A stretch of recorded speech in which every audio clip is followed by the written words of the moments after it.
ملک رزل حج میاش په نظر رانغلا مرکزی رویت هلال کمیټه تر مخه لوی اختر بر جولای په 10 منټه مانځل شي د ذل حج میاش کتو لپاره د مرکزی رویت هلال کمیټه چیرمن عبدالخبیر آزاد په مشرۍ کې کراچۍ کې غونډه شوې وه چې پکې د زونل کمیټیانو غړو په شمول د ټول متعلقه ادارو استازو ګډون کړی و.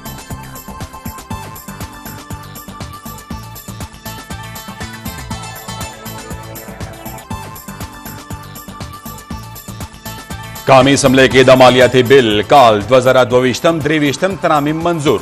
اسمبلی پټرولیم مصنوعاتو باندې مرحله وار 50 روپے فی لیټر لیوی لګولو ترمیمي بل هم منظور کړي.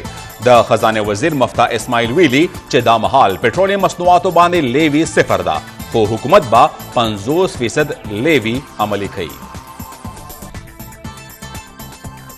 تنخوادار طبقه لپاره ریلیف ختم. قومی اسمبلی د نوی ټیکس شرح په اړه ترامیم منظور کړي. نوی ترمیم تر مخه 50,000 روپے تنخواه اغستونکو باندې به ټیکس نوي خو 50,000 نه 1 لاک پورې تنخواه باندې به 2.15% ټیکس عملی. 1 لاک نه تر 2 لک پورې تنخواهدار به هر میاشت 12.15% ټیکس ورکوي. 2 نه تر 3 لک تنخواهدارو باندې به 0% او 3 نه تر 15 لک روپے تنخواه باندې به 25% ټیکس لګولی شي. عمران خان غواړي چې ادارې نیوټرل نه بلکې بطور ټایګر فورس د هغه لپاره منډې تړلې ووهي. د خارجه وزیر بلاول بھٹو قومی اسمبلی کې وینا ویلي دي چې عمران خان یریږي که ادارو مداخلت ونکړو نو پیپلز پارټي به راتلونکي ټاکنو کې ګټه ترلاسه کړي. وایي چې تل پیپلز پارټي سره تګي برګي شوې ده خو دا ځل به ګټه زموږ دي.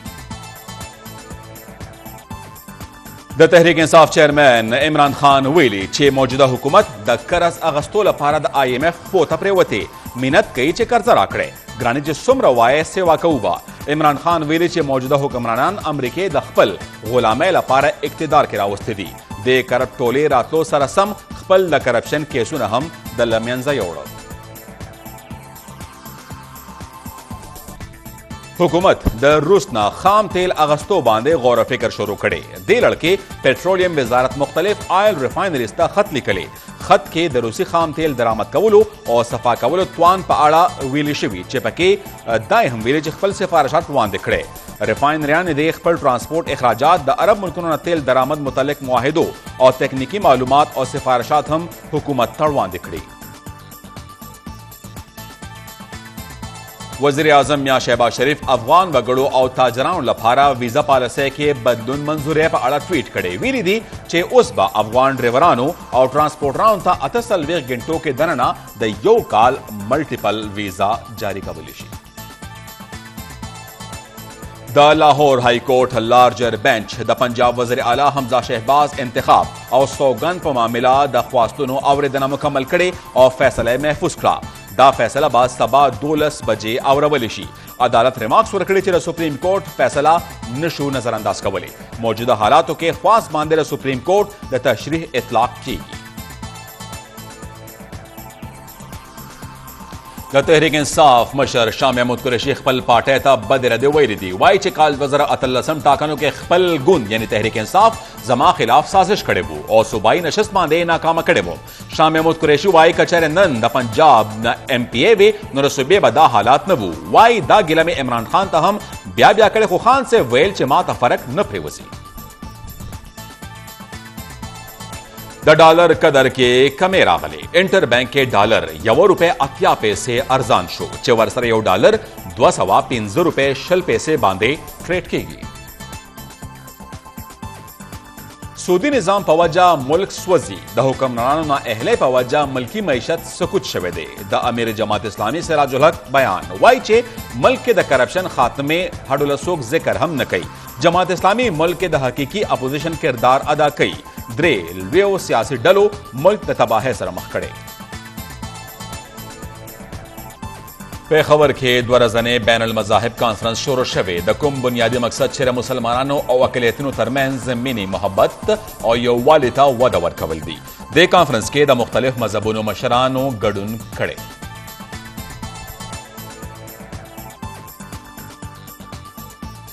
ملک رتوانه بحران سنگین شکل اختیار کړو. د بجلی شارټفال 8911 میگاواټ ته ورسید. د بجلی کل طلب 10233 میگاواټ دی او پیداوار 21222 میگاواټ دی. کلیوالو سیمو کې 14 نه تر 18 غنټو پورې او ښاریو کې 6 نه تر 14 غنټو پورې لوډ شیډینګ روان دی. د خیبر پختونخوا حکومت ډیجیټل ترانسفورمیشن په اړه لوی ګام. صوبایي حکومت د مختلف ادارو سره د خاوشا 6 ارب روپو لګښت 15 لوزنامې لاسلیک کړي. وزیر اعلی محمود خان ویلي دی چې ډیجیټل ترانسفورمیشن زموږ د ویژن برخه ده. دې لړ کې د سکلډ لیبر لپاره به ټریننګ اهتمام هم کوو. د بولټن په شروع کې تاسو له مهم خبر درکو. ټول ملک د ذوالحج میاشت په نظر نه دراغلی. د رویت هلال کمیټې چیرمن مولانا عبدالخبیر آزاد ویلي چې 1 ذوالحج به د جولای په لومبۍ نیټه جمعې پر ورځ او ټول ملک به لوی اختر د جولای په 10 نیټه مانځلی شي. د مرکزي رویت هلال کمیټې غونډه کراچۍ کې شوې ده.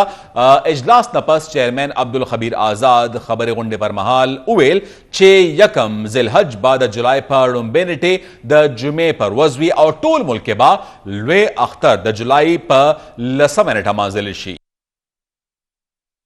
قومي اسمبلی راتلونکي مالي کال لپاره د بجټ منظوري اکثریت رای سره ورکړې ده. د قومي اسمبلی غونډه کې پټرول او ډیزلو باندې فی لیټر 50 روپۍ لیوی لګولو، سوپر ټیکس او تنخوادارو لپاره نوي ټیکس شرح ترمیم منظوري هم ورکړل شوې ده. خزانه وزیر مفتا اسماعیل وایي چې 50 روپۍ فی لیټر لیوی به په یو ځای نه لګوي بلکې دا به مرحله وار عملي کولی شي. قومی اسمبلی اجلاس کې وزیر مملکت برای خزانه عایشه غوث پاشا فاینانس بل شکوار وړاندې کولو په وخت پېټرول مصنوعاتو کې لیوی 50 روپۍ پی لیټر لګولو ترمیم پیش کړي کوم چې منظور کړی شوی دی. په دې موقع وزیر خزانه مفتا اسماعیل ایوان ته ویل چې دا وخت ډیزل او پېټرول باندې لیوی بالکل صفر ده او حکومت 50 روپۍ پورې لیوی لګولی شوی. پېټرول لیوی به په یو ځای نه بلکې مرحله وار لګولی شي. راتلونکي مالی کال بجټ کې تنخوادارو لپاره ریلیف ختم کړی شوی. نوې ترمیم مطابق 50,000 روپۍ تنخوا باندې به هیڅ ټیکس نشي لګولی. ولې 50,000 نه تر 1 لک روپۍ تنخوا باندې به 2.15% ټیکس لګولی شي. همدغه رنګ 1 لک نه تر 2 لک روپۍ تنخوا باندې به سالانه 15,000 پیکس ټیکس او 1 لک روپۍ نه اضافي رقم باندې به 12.15% ټیکس لګولی شي. ماهانه 2 لک نه تر 3 لک روپۍ تنخوا باندې به 1,15,000 روپۍ سالانه او 2 لک روپۍ نه زیات رقم باندې به 0% ټیکس لګولی شي. ماهانه 3 لک نه تر 15 لک روپۍ تنخوا باندې به 4 لک 15,000 روپۍ سالانه ټیکس به هم لګولی شي او 3 لک روپۍ نه اضافي رقم باندې 25% ټیکس لګولی شي. او پاکي بجټ مطابق 15 لک نه تر 10 لک روپۍ پورې ماهانه تنخوا باندې به 15 لک روپۍ سالانه ټیکس لګولی شي او 15 لک روپۍ اضافي رقم باندې به 2.15% ټیکس به لګولی شي. همدغه رنګ 10 لک روپۍ نه سیوا ماهانه تنخوا باندې به 29 لک روپۍ سالانه او 10 لک روپۍ نه اضافي رقم باندې به 15% ټیکس به لګولی شي. نوې ټیکس شرح مطابق 15 کروڑه نه تر 10 کروڑه روپۍ پورې آمدن باندې 1 نه تر 4% سوپر ټیکس لګولی شي او 10 کروڑه روپۍ نه سیوا آمدن والا 13 شوبو باندې 10% سوپر ټیکس لګول شوی دی. بجټ کې درآمدي موبایل فونز باندې 100 روپۍ نه تر 14,000 روپۍ پورې لیوی ټیکس لګول شوی.